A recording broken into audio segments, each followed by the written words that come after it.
Hey folks, welcome back to the channel.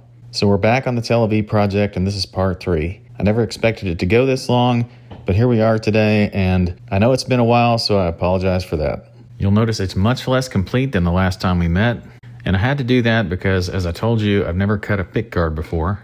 And frankly, there were too many things in the way for me to do it properly the way I had it. So I took everything back off, and here we are with the bare body again with just the neck installed. Now in the interim between episodes, I actually did complete the pickguard. I used a 1-ply black sheet of plastic, probably thinner than what you might consider your average pickguard to be, more like the thickness of kind of an acoustic style pickguard. But I think it was about right for this kind of project, because this project is more of a barncaster style V. So anyway, let me show you how I did it. I started the process with a piece of poster board, and I laid the poster board over the guitar and started to trace out a rough shape. The piece was big enough to be way bigger than the pickguard that I was making, so I had plenty of room to cut out where the neck would be and along the sides and everything, and then mess it up a time or two. And of course I did go through a couple of those poster board sheets. Also, having a pickguard from the donor Telecaster that provided a lot of the parts for this build was a big help to me. By laying the pickguard up here, it allowed me to get the location of the pickup and also of the bridge correct. And you'll notice that the control plate does not line up, but it still gave me a lot of things as a big head start. Now you can see here, it's a really basic shape. It's a triangle and it's got a nice horizontal line that goes across the bridge and goes across the control plate. That's the way I thought it looked best, and I wanted it equal on both sides of the neck so that it covered as much of the top of the body as possible. And of course I wanted a simple shape because I'm not very adept at cutting this. After I got the template cut out, I just dropped it on top of the sheet of black plastic, and then I started cutting everything out with some tools. Now I used multiple tools to cut this thing out, but the main ones were a pair of tin snips to cut out big sections and a finger sander to refine all the shapes. Of course I did some drilling in strategic areas to make rounder shapes, but that was it for the most part. I really don't have access to complicated tools, so this was the best I had. And at least it wasn't completely by hand. I think the whole process took me maybe an hour. And here it is in the final result. I've already gone ahead and drilled out each one of the holes, so it's actually ready to mount now. We've just got to reinstall our neck pickup, and then everything will be ready to go back in place.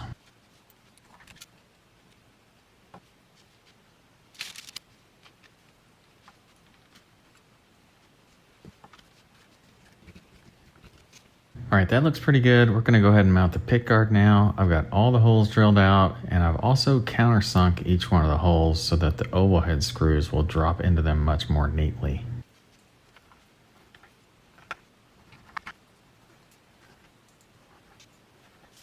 Alright, so that's not bad, right? It looks pretty good to me.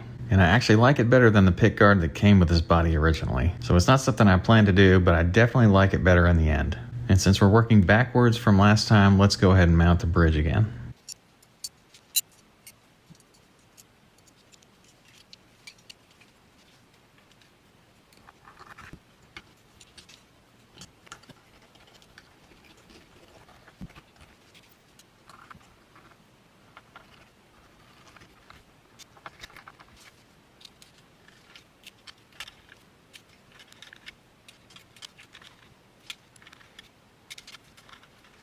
Now since I have the control plate done, this is not really that challenging. The only real challenge is the fact that there's a ground lug for this whole setup. I'm going to put my pickups and everything to that, but there's really not a great place to mount it in the body. That's a problem that's specific to this body. I think I'm going to mount it up in the front of the control cavity. We'll see if that works.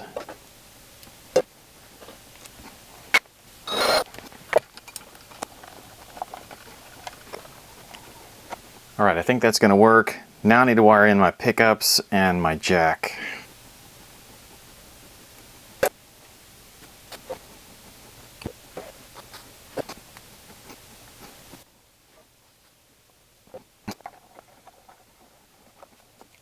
Alright, now fast forward just a little bit. I actually made a jack plate to go in here. It's the same process as making a pickguard, so no big deal, although I did make that out of sheet metal. I used the same tools to shape it.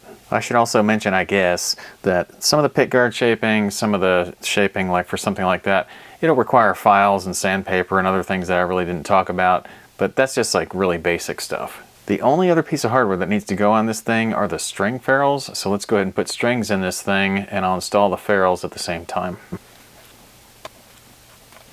You can probably already tell those aren't exactly the tightest fit.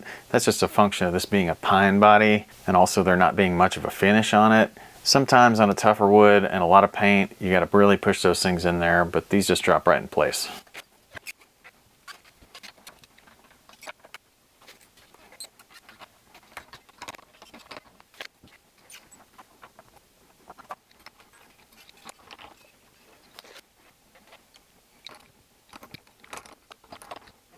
All right, I'll do these last couple strings off camera, but I did just want to say, spending a little bit of extra time making sure that the string holes in the body line up with the bridge is a really, really good thing, because these strings are going in with no problems whatsoever. Now the last 2 strings fell in place just like the original 4, and so far everything's turning out really great on this thing. Now it's falling together pretty easily for me, but I do want to talk a little bit about setup. And we normally approach it from the correct order to do things in. We're doing sort of a rough intonation adjustment, and then we're doing usually neck relief, and then action. We're kind of doing final intonation, and we're kind of doing pickup height last. And kind of, when you're doing all these things, they affect each other, so you kind of have to go back and check some of these things twice. And of course, especially after the guitar has settled for a while, the neck is not going to really settle in for a couple of days. And so if you haven't seen my video on Stratocaster setup, it's one of the most thorough videos on a guitar setup that I've got out there. Go look for that, because it references the Fender knowledge base and it talks about all these settings. Now FYI, I use the spec of 5/64 and 6/64 on these 2 pickups. And yes, I'm talking 1/64 of an inch here. And some of you like to get on my case about using inch measurements, but that is the Fender spec. Just like action is typically measured to 4/64 at the 17th fret, pickup height is measured in 64ths. And if you can't tell by now, yes, I've done almost all these measurements on this guitar, and I actually did them yesterday. So I'm going to recheck a few things here now, and we'll make sure that everything is in good shape. First thing I'm going to check is neck relief. So I need a capo for that at the 1st fret. Oh, and I should say, tune your guitar up first, so let's do that real quick. Now with the capo at the 1st fret, you're going to want a feeler gauge. I'm going to use a 10,000ths feeler gauge here. I happen to know my neck radius is a 9.5, and there's a spec on the Fender site for that. It's probably 12,000ths, but I'm going to use a 10,000ths feeler gauge. I'm going to measure this by fretting the guitar at the 17th fret and measuring it at the 8th. Well, like I said, it's been a day and everything is still spot on, so I'm really happy. Let's take another quick look at the action. Now, as I've said, the action spec for Fender is 4/64 at the 17th fret. That's with nothing fretted, so you're just measuring the string height. All right, everything still looks good. Nothing's really moved since yesterday, so I'm really happy so far. We'll move on to check the pickup height. With pickup height, you have to fret the last fret, and you measure off the string. Neck is still 5/64. Bridge is still 6.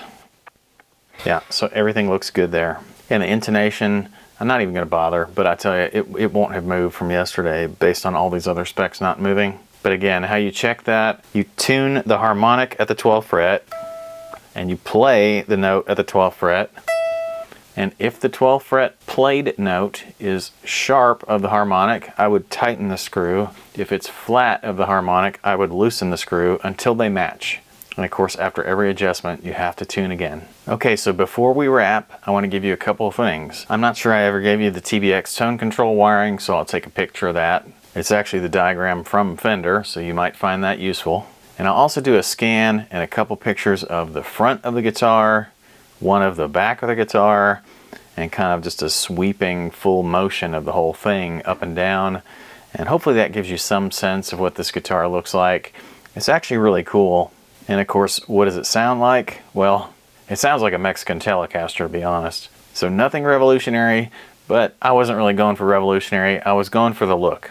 At any rate, thank you all for hanging out with me on this project. I'm sorry it took me so long to complete it, start to finish.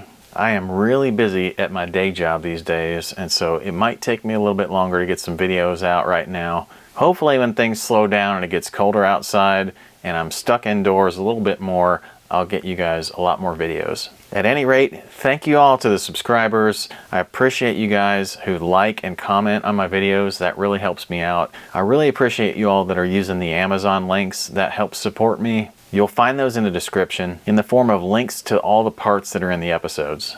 And you don't have to buy those parts, but if you use the links at all to buy anything on your shopping list, it does me a little bit of good. So thanks again, and I'll see you guys next time.